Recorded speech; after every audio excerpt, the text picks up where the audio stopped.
Hey Vikings, it's Mr. T, and I just want to take a moment to let you know a little bit about how art class is going to work while we are working and learning from home. This website is going to have projects that you can get for my class every single week.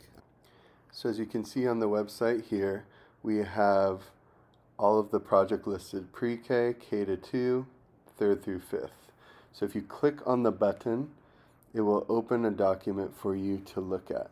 And on the document, we have the project description, the standards, and the objective, as well as an example and an opportunity for you to make your project on the page itself. So feel free to download this, or you can use your own paper at home. Here's the example for 3 to 5. You can see on 3 to 5 and K to 2, there's a grading rubric to show you exactly how to get all of your points. So make sure you look closely at that rubric. Here we have some samples for the project itself, as well as a place for you to do your project if you would like. You can print it out, you can download it, or you can just look at it and then create your project on a piece of paper. Here's another example from K to 2, as well as some inspiration at the bottom.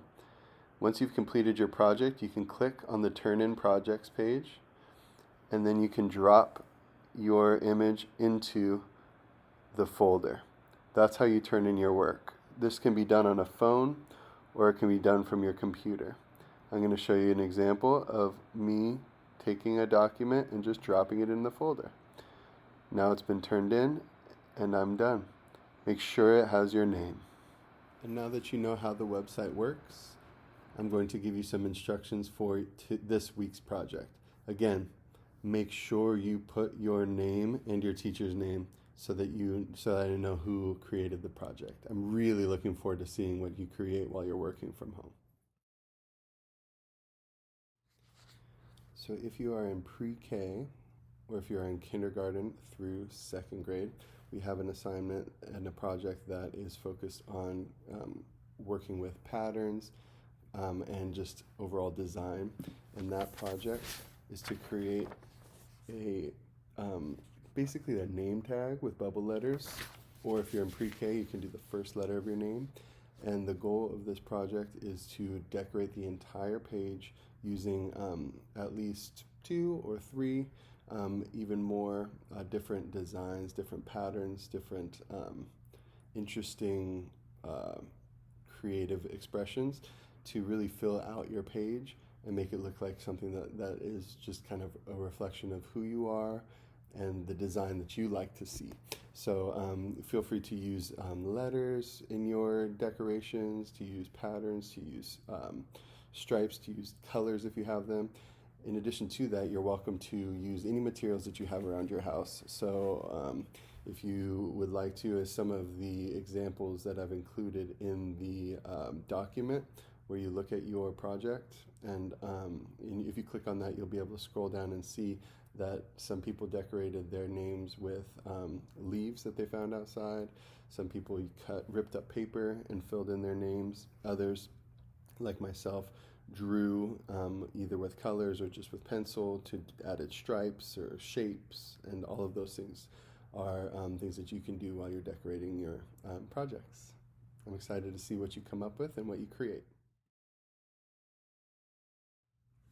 All right, so 3rd through 5th grade, we have an assignment where we're going to be eating and drawing an apple. And I want to see 4 phases of this drawing.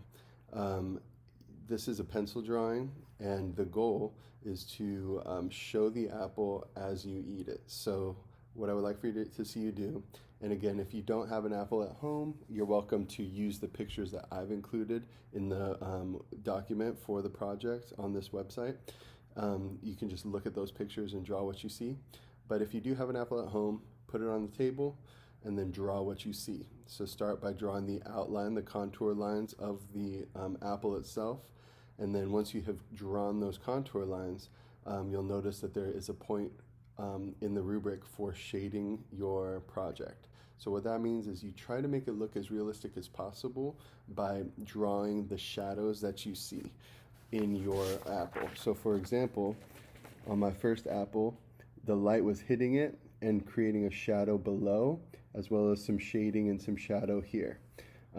You want to be careful and use appropriate amount of pressure on your pencil. So if it's a really dark shadow, you want to push harder.